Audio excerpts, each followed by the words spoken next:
We can support multiple users at a time. Base station and for 2G, and we say that the available spectrum can be first chopped into different pieces, each 200 kilohertz wide, and then each chunk can be time shared by 8 people. So that is how at a time we can support multiple users. So this is actually the concept of multiplexing. Your resources can be shared by multiple people, which is the concept of multiply. This is why FDMA is a type of multiplexing, TDMA is multiplexing, and it's a combination of these two. But we don't have people only here in this under a single base station. We have people definitely under the network, whole network, which may spread across the whole country, or at least a good part of it. So how do you support other people, or are you multiplex beyond the cell?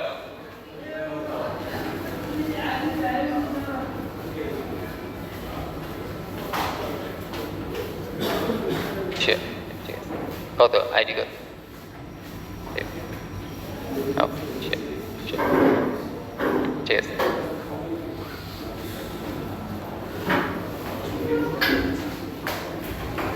Okay, so for those who have come late, we previously discussed how we can multiplex multiple users within the coverage of the base station. Now, how we discussed today how we can go beyond the coverage of a single base station, okay, or we can support all users in the country maybe at a time.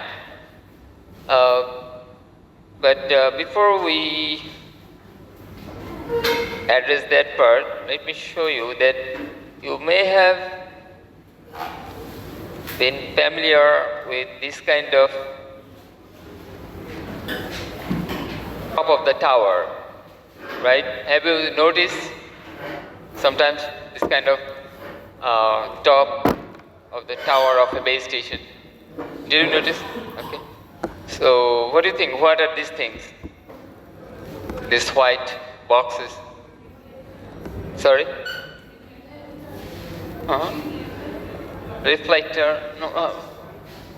Okay, I mean, these are all high-level concepts. These are just antennas. You need to transmit the signal from the base station. These are just the antennas. Well, in fact, these are actually the box for the antennas. You put the antenna inside. Later, I have pictures showing how the actual antenna is, placed inside. But what I want to show you here that often you have seen 3 different antennas at the top of the tower, right? If you have noticed, okay. I know you all guys are very good. You always look downwards when you move around, so you might have not. I mean, it looks like you haven't noticed. So here, why do you have 3 actually? So it means that it's not always. It's not the way we always have it. We can have a single antenna, and that can be omnidirectional, and so you can have a coverage, single coverage around the base station, which is called a cell. Okay, I'll put some names today. But sometimes you may put 3 antennas in 3 different directions, and then you split the coverage under the base station. So you actually have 3 different cells. And in 2G, these are called sectors. The whole thing is called cell, and each of them is called sector. So you handle each part separately under an antenna, the radiation of an antenna. So the FDMA, TDMA concepts we discussed apply to a single part here, and that's how you multiplex all the users here. Separately you multiplex here, when you have this kind of sectors. Now the nomenclature is a little different among the technologies. Like the base station, the term used for 2G, and the whole area under the coverage of a single base station is called cell. And if you put multiple antennas in different directions, you actually sectorize. If are displayed, then these are called sectors. In the sector means like here, I said that alternatively you could have a single antenna at the top of the tower with omnidirectional radiation. Then you have actually single, you don't sectorize. This discussion actually, we have formally later. Just to discuss something else, I need to show you this. So you now, then you call each of these parts sectors, and the whole covered under a single base station is called cell. Yeah, under a single base station is called cell. However, in the case of 3G, when people were preparing the draft specifications, and in this case there is participation from different leading industries, like of course Qualcomm comes first, and say Nokia, Siemens, Alcatel-Lucent, Ericsson, NTT Docomo, Motorola. These are the major players in cellular. So there are representatives from these industries in the 3GPP committee who developed the specification.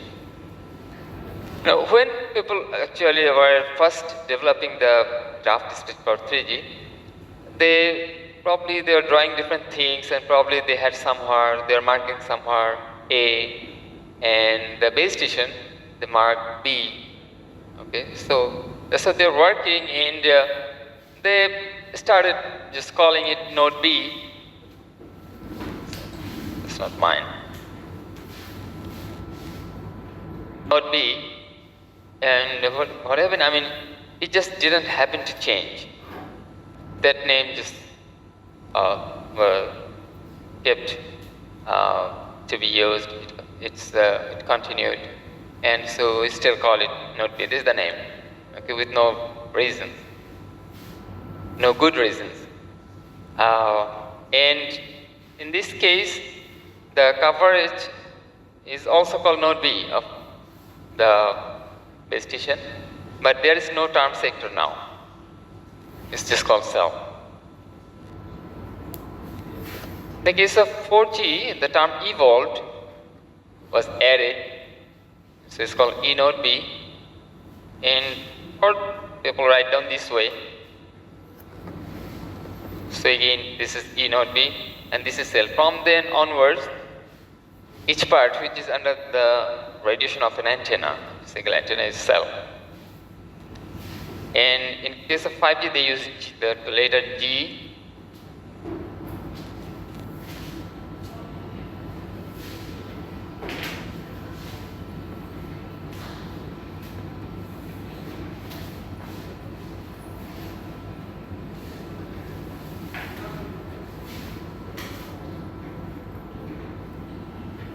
Okay, now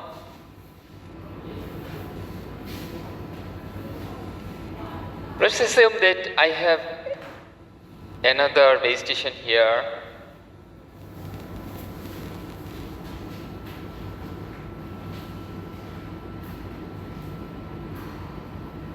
and there are two users. In this sector, I have a user here. In this sector, I have a user here. And this base station transmits signal for its own user, and this guy transmits signal for its own user. Now, let's assume that I am using here, say, 2 megahertz bandwidth. They can split into 200 kilohertz chunks, so there are 100 such chunks. Each chunk time shared by 8 people. So I can support 80 voice calls at a time, at the most. So there's definitely a limit in the in the service, in terms of how much service you can provide at the maximum. So that is 80 here, right? Now when you are sending signal to this guy, gradually the signal is getting lower, the signal strength. But you need to maintain sufficient power here so that the information can be decoded. But the other guy here in the other sector is not too far.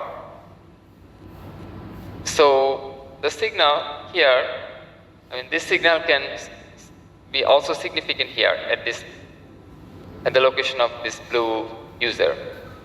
Similarly, the signal transmitted for the blue user can also be significant at the location of this black user because they're very close to each other. Because these two sectors are next to each other. You need to cover the whole country. So you put different base stations and then you cover the whole country. Okay, now tell me, if I use the same frequencies for these two guys, would there be any problem? What is the problem? Interference. Because if you use the same frequency, then you have significant power here, and it almost cancels out your own signal. It is too much. Okay. SINR of your interference is never zero. It is never insignificant either in the case of cellular communication. But it cannot be, almost as strong as your original signal is. Yeah, it is like that. So you cannot use actually the same frequency. Yeah. So how then would we extend beyond our coverage? Okay, we need to put other base stations. So how we go beyond this limitation that FDMA, TDMA. So when I raised it in section A, they say that, okay, why don't you, or section C, okay, why don't you allocate separate frequencies to everybody? Okay, as you are putting other base stations, just allocate different frequencies. Okay, now how many people do you have in our country? Around 180 million or something, right? Okay. And say I have just 1 million people in call at a time. Okay. Then is 10 to the power 6, and I need 200 kilohertz for 8 users. 8 users can be supported by 200 kilohertz bandwidth. So the total bandwidth requirement is 8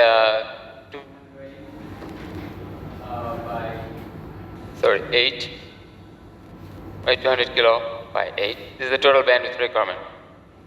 So that 1 million people can make calls together. For simplicity, okay, let us assume 160. Then how much do you have? Many gigahertz, right? 20 gigahertz bandwidth you need. So everybody can make voice calls. Well, and they are, you're not the only operator. There are other operators who have their users in call. So they also need 220 gigahertz. Well, in reality, the bandwidth the operator can afford to lease is around 20 megahertz. And they have to spend a good part of their capital to acquire just the permission or the license for this spectrum, which may be only 20 megahertz. So how can they afford 20 gigahertz? More importantly, it's absolutely impractical because until 4G, people have been using frequencies below 6 gigahertz and mostly around 2 gigahertz.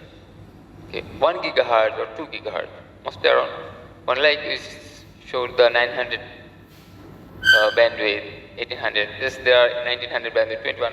So anyway, so these are mostly around 1 or 2 gigahertz. So if you have bandwidth around 200 gigahertz, I mean the carrier frequency is around 2 gigahertz. So can you put 20 megahertz wide bandwidth there? Okay, and there are other operators who also need 20, 40.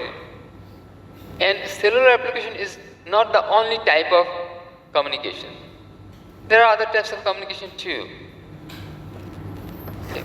So we also need spectrum for other applications.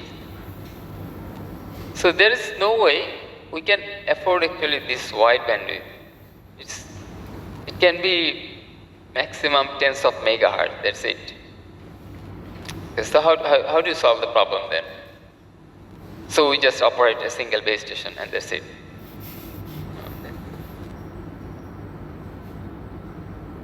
Okay. So let me show you the solution. But any idea? Okay. What they do, they change the frequency, but maybe, for example, the operator can release 14 megahertz. Okay. And then divide it into 7 parts, each 2 megahertz wide.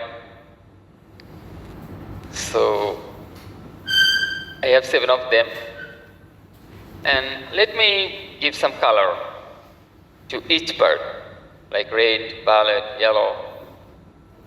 Then I take 7 cells. For the time being, let's assume a single antenna with omni radiation, with no sectorization. I just have some cell, and at the center I have a base station with omnidirectional radiation. There's no sectors. Then I allocate different 2 megahertz, different color to different cell. So each cell has a unique 2 megahertz bandwidth. Now if I use, if I transmit for my users from the base station, it does not interfere with the neighboring users, right? We all have separate frequencies. Okay, but that again solves the problem within this limited area. We cannot live with just 7 base stations. We need to cover the whole nation. Okay. Now what do? This is called a cluster.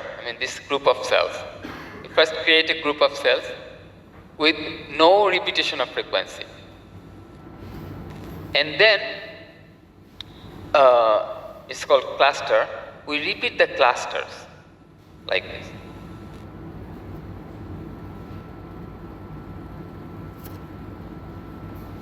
Here the same cluster is repeated 4 times.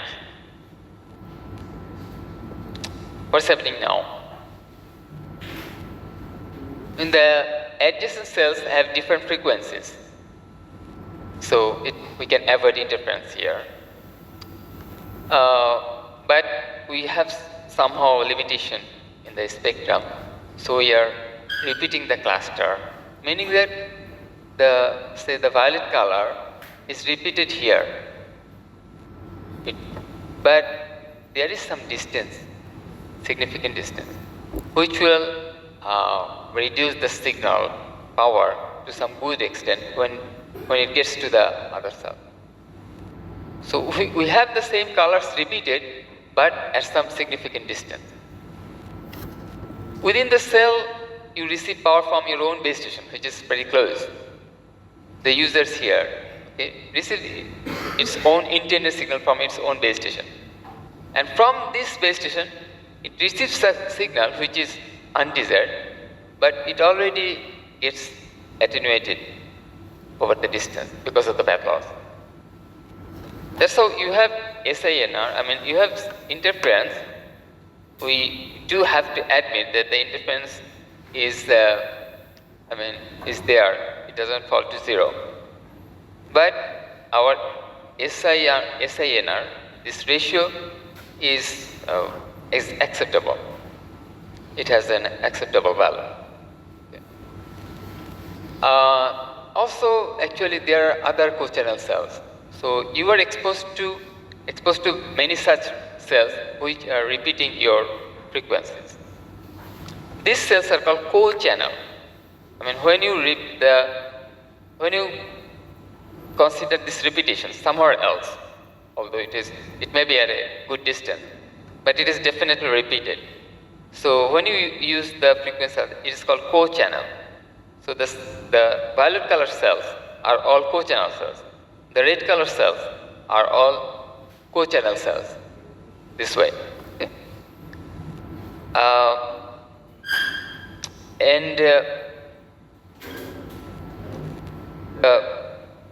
Frequencies are not repeated within the cluster, but we have a whole repetition.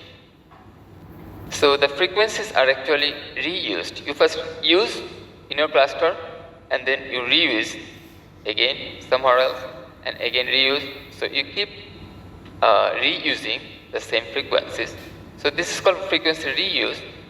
But you see how often you are repeating can be indicated by the number of cells you have in the cluster.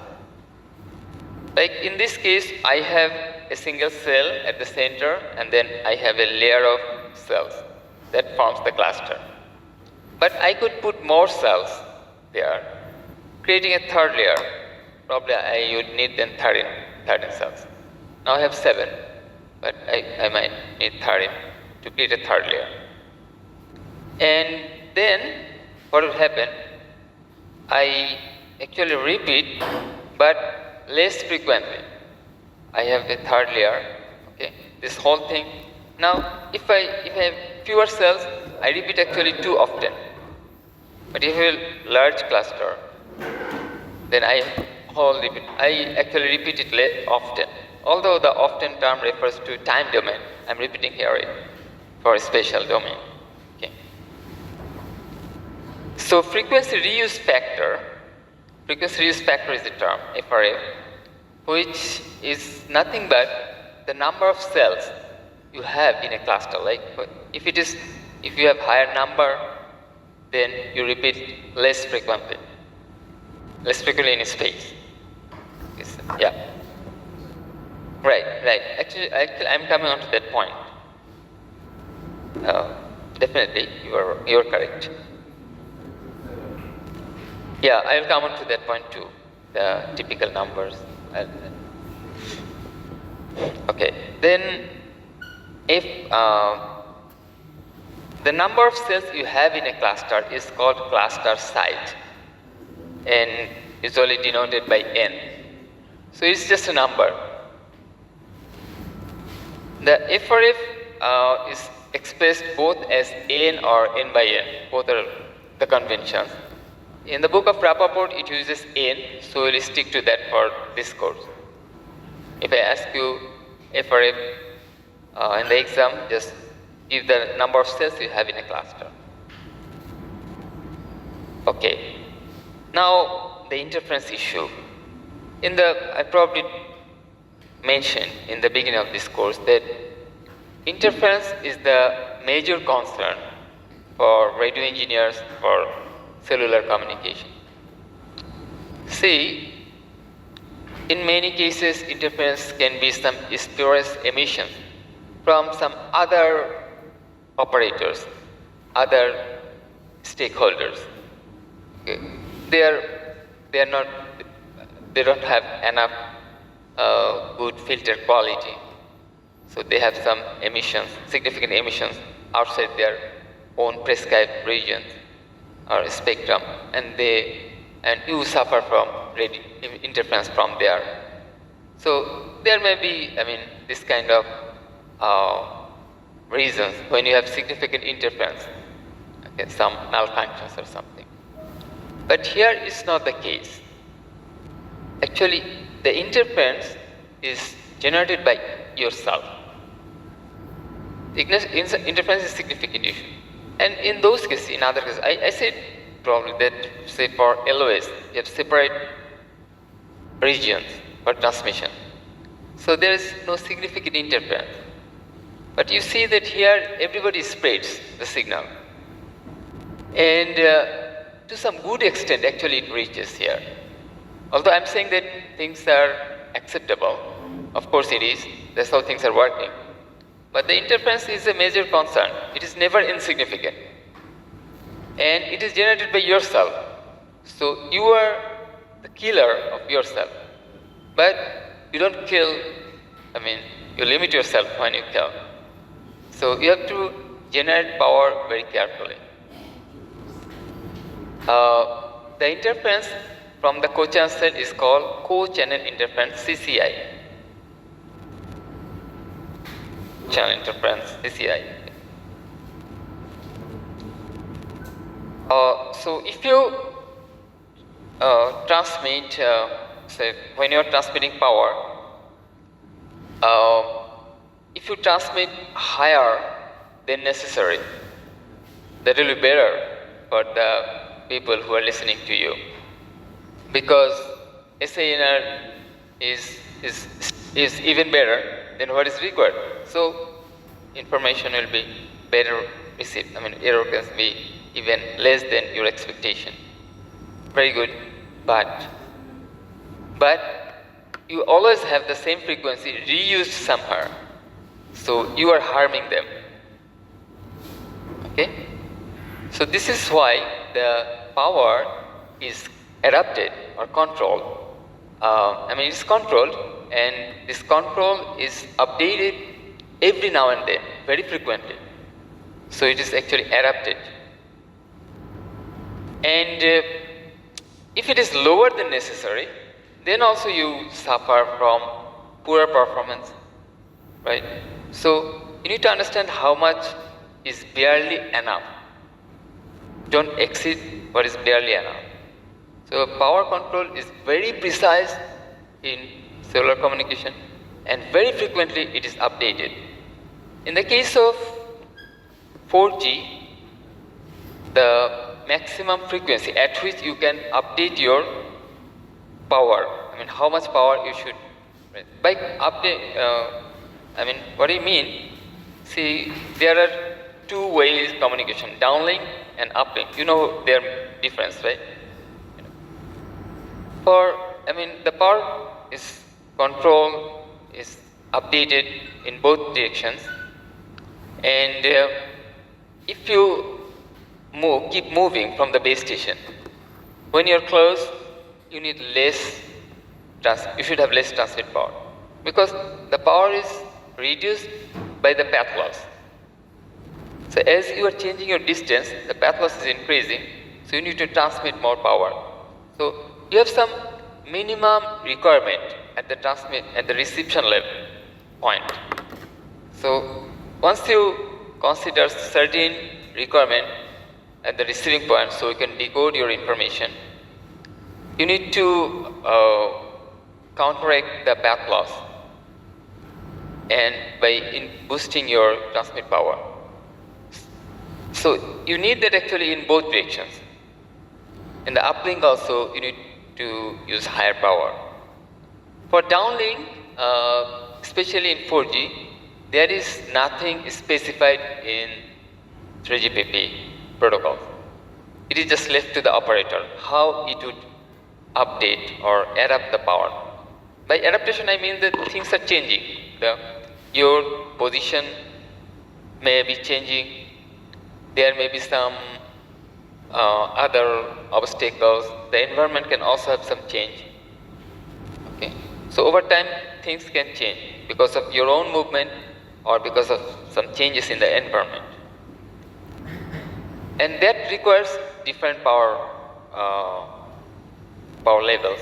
So it is continuously updated. In the case of 4G, the maximum frequency the base station can update. Okay, I talked about downlink. But in the case of uplink, it is totally under the control of the base station. The base station keeps commanding, okay, now increase your power, okay, now decrease. It sets an initial power, it keeps increasing and decreasing the power. So it is completely underground, and it is totally described in the 3GPP specification how it has to be done. Okay, it is fully explained there, so you just have to follow that. But the downlink power control method is left to the operator. Okay, the way they do it's all right, because in downlink the base station decides and it just implements, but in uplink the base station has to command that phone, and accordingly the phone will change its power. It's transferred from the phone end. So the base station decides how much power you should. The phone doesn't decide itself. Okay.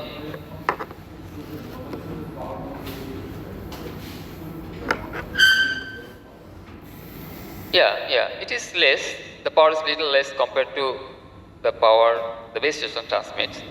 But the power control, how much you are, so it depends on your location. As you are moving further, you transmit higher and higher power. Okay? So it's content. Okay. Now,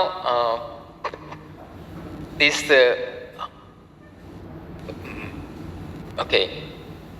So now we'll discuss some trade-off or design options for when we are implementing the network this way. Each of them is a cell. The cell can be made small or large, right? It's up to you how small or large. I'm talking about the geographical area covered by this station. So we'll discuss this trade-off, that small versus large cell size. By cell size, I mean the coverage area under the base station. Okay. We are assuming Omni implementation, Omni antenna at the center. Thereafter, we will discuss the trade-off for the cluster size. Cluster size is just a number, the number of cells you have in a cluster. So whether it should be low or high. Now about cell size. Let me use an example. For board buzzer, you first set up a base station and there are 1,000 people, and you find that it's good enough, this cell is good enough, your implementation is good enough for this 1,000 people, they are pretty satisfied. Well, by this satisfaction I mean that in this cell you have, let's assume that I have 2 megahertz. So 80 calls can be set up at a time. There are 1,000 people, and at a time the number of calls they want to set up usually does not exceed 80. When it exceeds 80, of course, some people will not be able to make calls. There's a limit in this is called capacity, in how much radio resources you can allocate. So there are two basic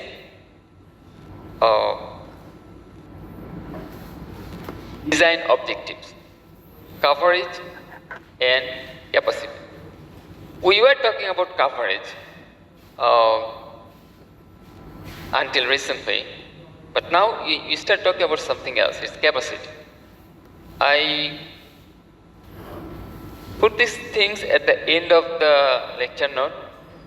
Okay, here we are discussing how you may alter your design, but up above I mentioned the objective of your adjustments. The objectives are twofold, in terms of coverage and in terms of capacity. Now we start talking about capacity. Capacity means how much you can handle at the maximum. Like I have here in a cell 80 voice users. In terms of voice, if I think 80 at the maximum. Okay, so this capacity looks good for your implementation, but in the course of time, the number of people increases. Okay, the density increases. So now we have 4,000 people. is no longer sufficient. Now people get blocked calls. Blocked calls means they cannot make calls because the capacity hasn't increased. It is still 80. So with 4,000 people is no longer satisfactory. Now you suggest, what may we do? You are an engineer working there,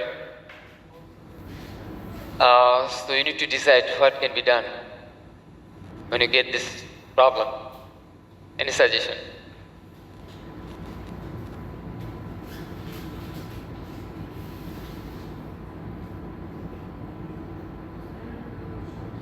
Yeah. Oh, can I repeat the question? Sorry, I thought you had a question. Oh, you need, okay. For board budget area, when someone first implements this network, there are 1,000 people. And after implementation, he finds that, okay, there is satisfactory performance. The capacity is, you have 2 megahertz, so at the maximum 80 calls can be set up. And for 1,000 people, people usually don't suffer from block calls. The maximum number of calls they want to make at a time is usually within the number 80. So the capacity of your network is sufficient or satisfactory to some good extent. But in the course of time, the density increases. Maybe because the administration opens up the option for non-resi students, and that's how, okay, we have too many people. So now we have 4,000 people. So with 1,000, it was satisfactory. Now it's a mess. So you need to solve. 1,000 is our benchmark for satisfaction. But how can you solve it?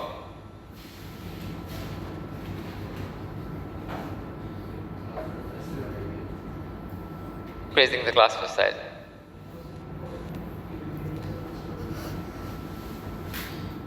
Okay, in fact, cluster size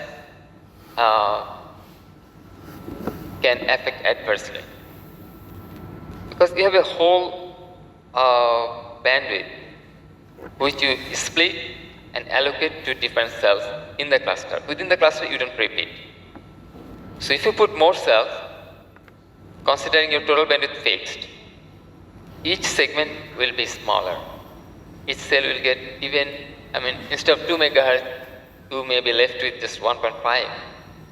You would further lose your capacity.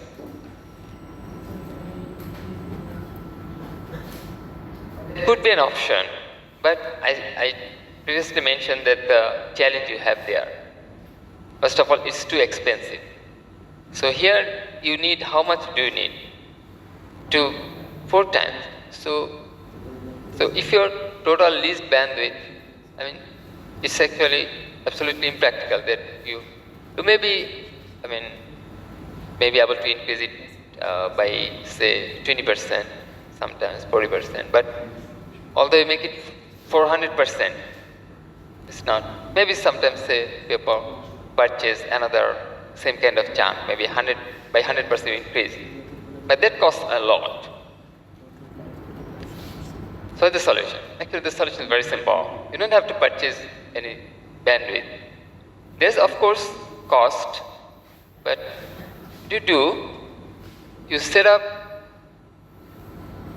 4 cells for board budget area. Now, assuming uniform density of population, the coverage area of each base station gets 1,000 people, right? So for every cell you have 2 megahertz. So you go back to your previous capacity. That solves the problem. So smaller cells increase the individual radio resource share, because for a smaller number of people, as you squeeze your cell size means area, geographical area, you have actually fewer people there, so every one gets larger share. The total bandwidth for the cell is assumed fixed here. So smaller share will increase your bandwidth share or your data rate. Okay. This is why a smaller cell is a modern trend, especially for urban areas. If I go for a smaller cell, the key advantage is that I have more resources available for the users. Okay. And if it further grows, or you see that in fact nowadays people more use data than voice calls. And so that also if I think of the data, you get some radio resources. The resources will increase as you make the cell smaller. So your data rate will increase for data services, like when you're downloading something. And so if your data rate demand is not properly fulfilled, you can further squeeze, right? And theoretically, at least, you can indefinitely keep reducing the cell size. What may be the end point? As you keep, so are you getting the point? You are reusing. I mean, this 2 megahertz is repeated, and so the cell size reduction helps you to get larger share for everyone, allows larger data rate. So you keep reducing. What may be the final point?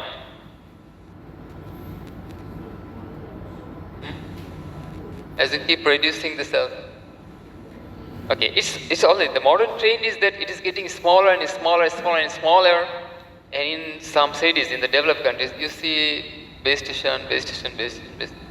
So many base stations around. Because each cell is very small, you have so many base stations. Okay, so where's the end point where you have to stop? One, yeah. That's ridiculous, but okay, that's the maximum we can think of, that everybody gets his own base station. Okay, that will never happen, I believe. But you see that but people cannot say where it would end. It is just, so there's a concept, UD.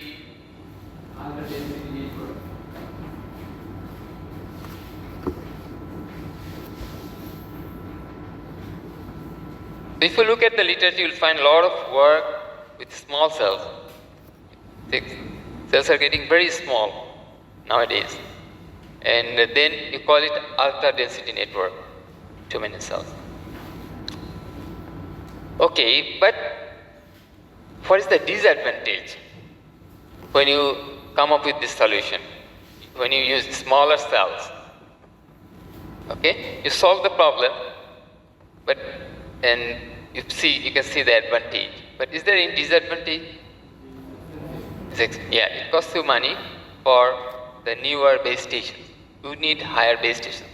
A base station may cost you $20 million. Sir, as we are decreasing the cell size, that is the geometrical area covered by a single cell, does that mean we are increasing the cluster size? No, I'm not. I'm assuming the cluster size fixed. Here, in this. Actually, decreasing the geometrical area. See, cluster size means the number of cells in a cluster. I assume here that is unchanged. But if you say that the geographical area under a cluster, that is reduced accordingly. Like we have here 7 cells. 7 cells in a cluster. The cluster size is 7. But the geographical area covered by the cluster will be smaller as you reduce your cell size. We are doing this by installing newer base stations at close proximity. Right. Okay. So that's what I'm saying, that the modern trend is to have base stations very close. Too many base stations around yourself. Already Gamin has in Dhaka city, I think, at every 200 or 300 meters a new base station. So your total capacity actually increases as you reduce your cell size. you increase your capacity.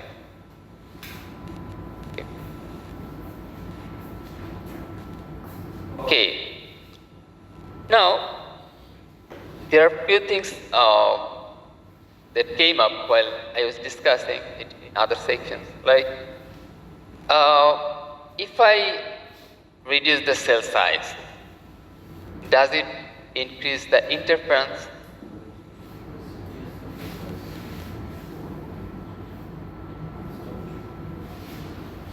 Does it increase the interference?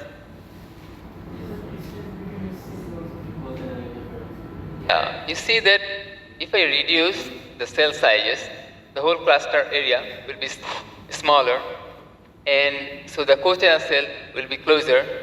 So that should increase the co-channel interference, but actually it doesn't.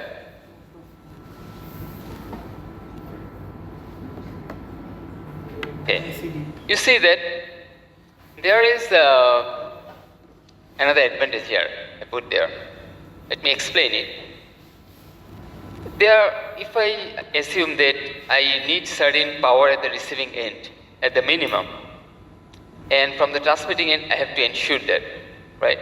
So that's what I was saying, that you may adjust your power level, increase or decrease as you are going further. So that basically assumes you have certain power requirement at the receiving point. Okay, I mean, for the explanation purpose, let's assume it is minus 90 dBm.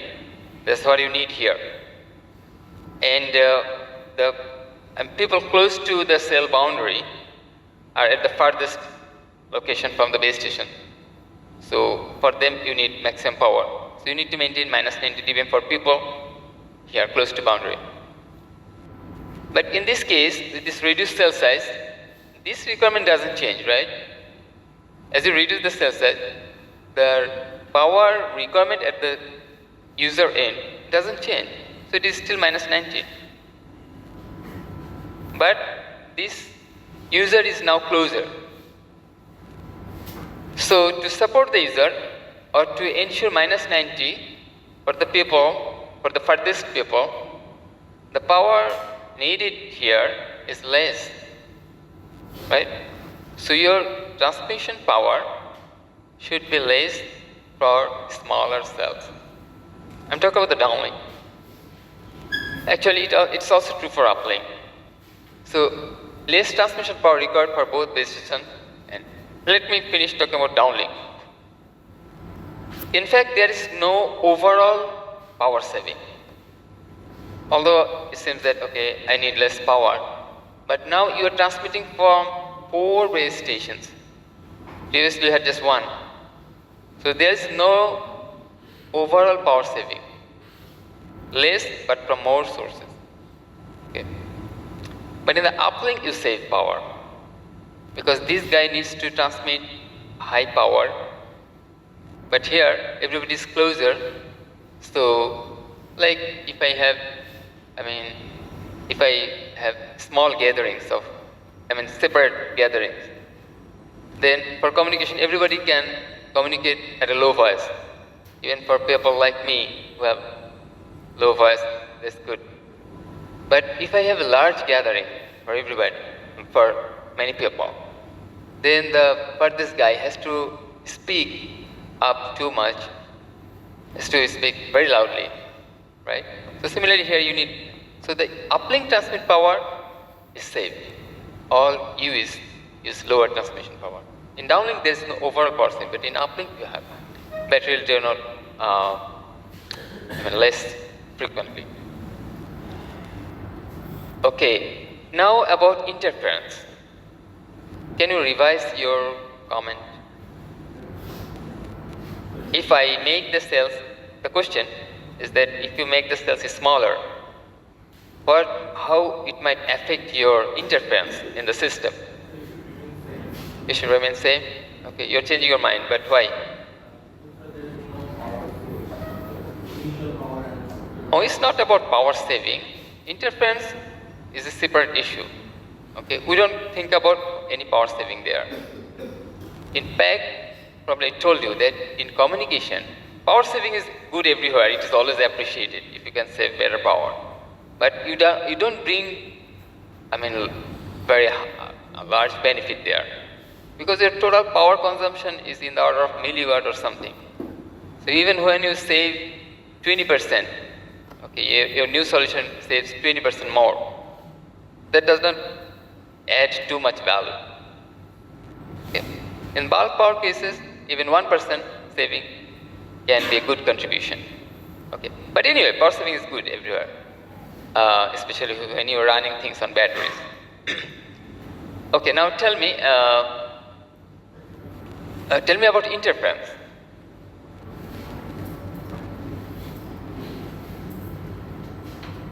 This is visualized that I'm making smaller.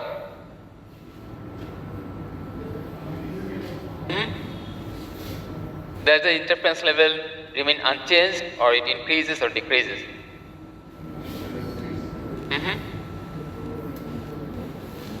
Okay, give me reasons. Said increase, right? Okay. How does it increase? Because it gets closer. Okay. You see that it's getting closer. Okay, that guy is getting closer, but that guy is now using less transmit power.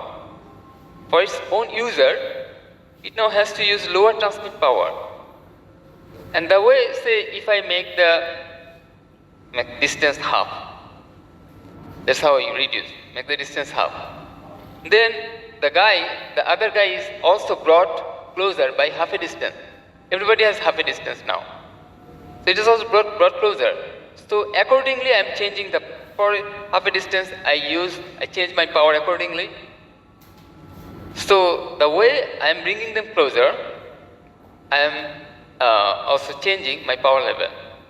So I interfere by the same amount. It is theoretically, there is no change in interference. Okay? So interference is not an issue. That's why for a smaller cell, less transmission power required by both base station. This part is, big here. Actually, there's no overall saving, but for UV there is saving. But disadvantage, there's nothing about interference. So this one is the actually key issue that you need to spend more here. And these two are also not very important, like higher number of handovers.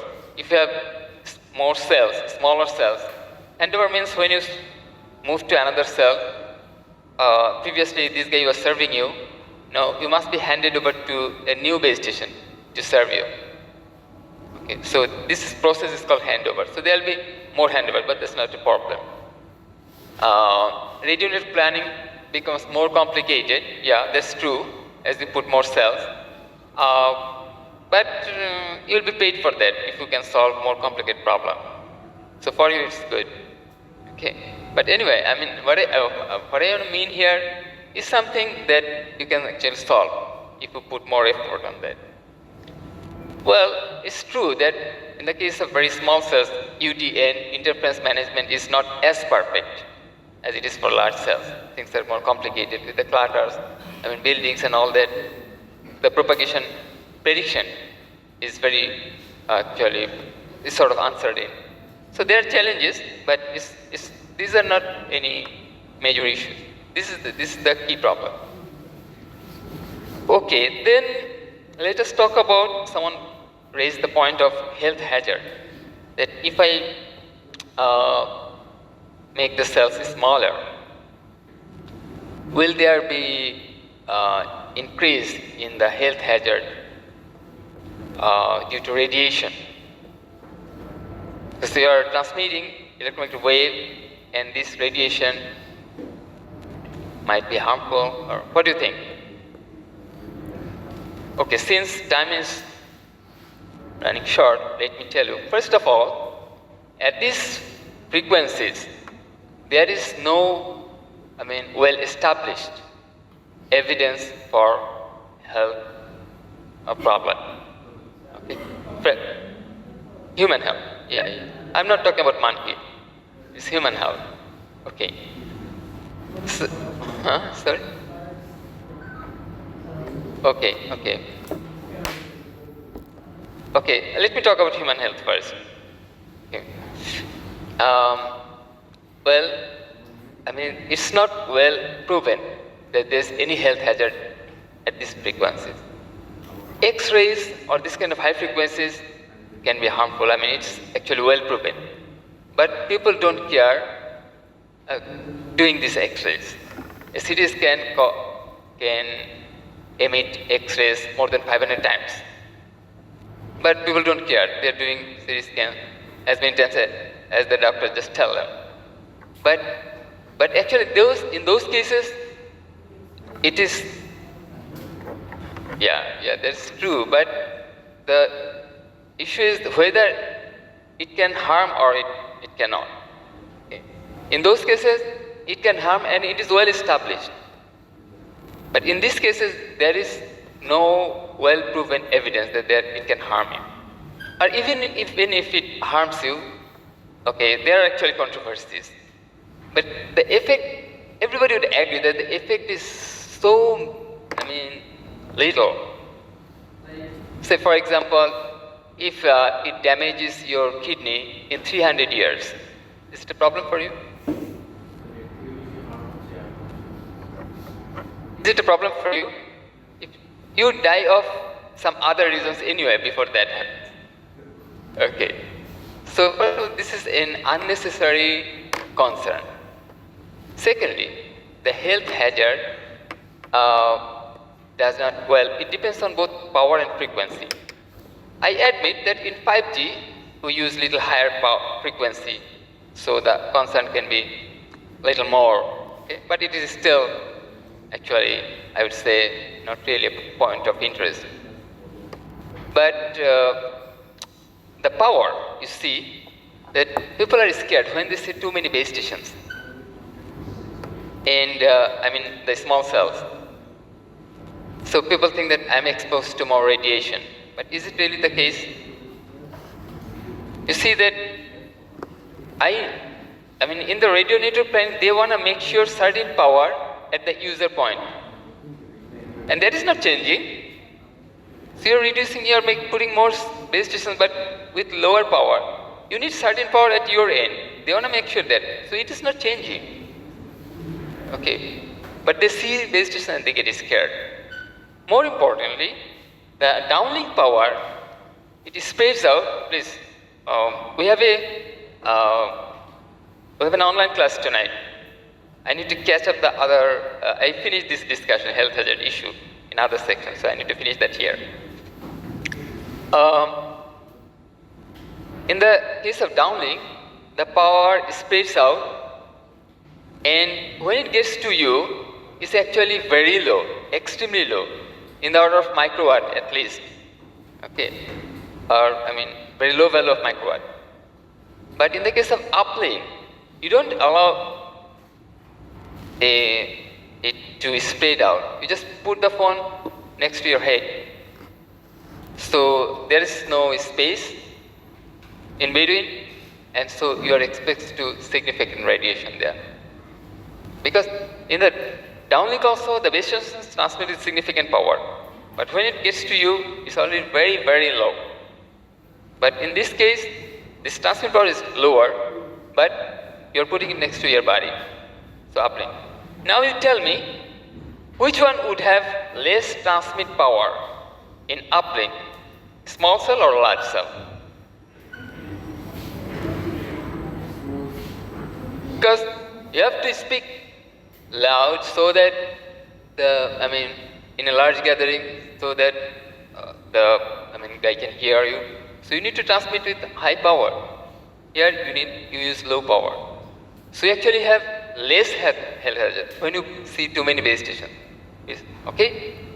And people also get scared when they see someone is erecting a base station in a nearby building. Right?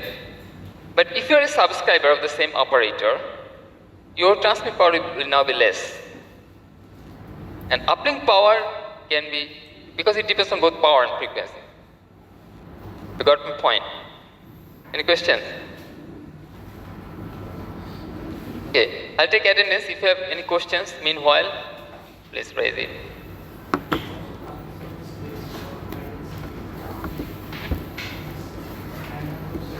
Okay, it's true that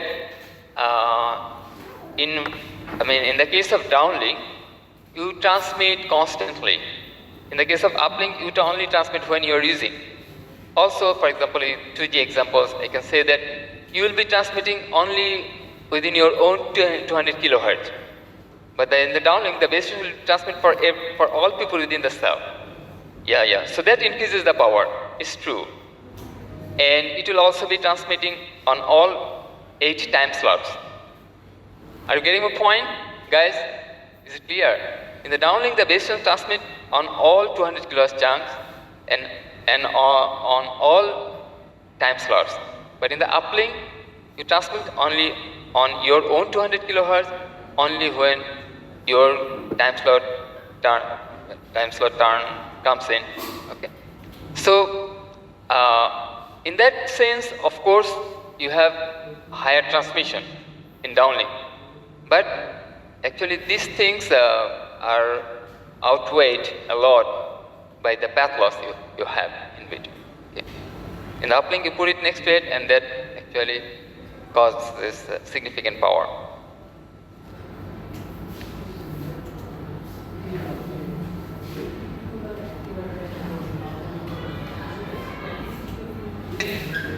Yeah. Right. And this is something we'll discuss the next day. Actually, tonight.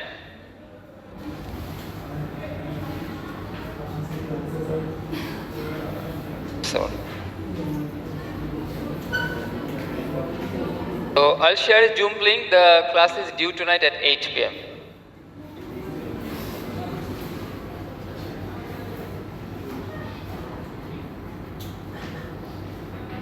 Is it 1, 2, 3, 4, 5, 6, 7, 8, 9.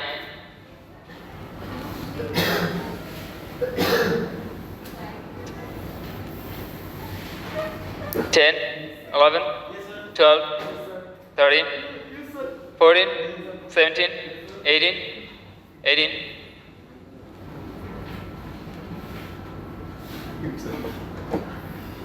21, 22, 23, 24, 25, 26, 27, 28, 29, 30, 31, 33, 34, 36, 37, 38, 39, 40, 41, 42. By the way, one of the students talked to me before the class, in the beginning of the class. Do you know his number? 62. Okay, 42, 46, 47, 48, 49, 50, 51, 52, 53, 54, 55, 56, 56, 57, 58, 59, 60, 64, 65. Okay, thank you very much.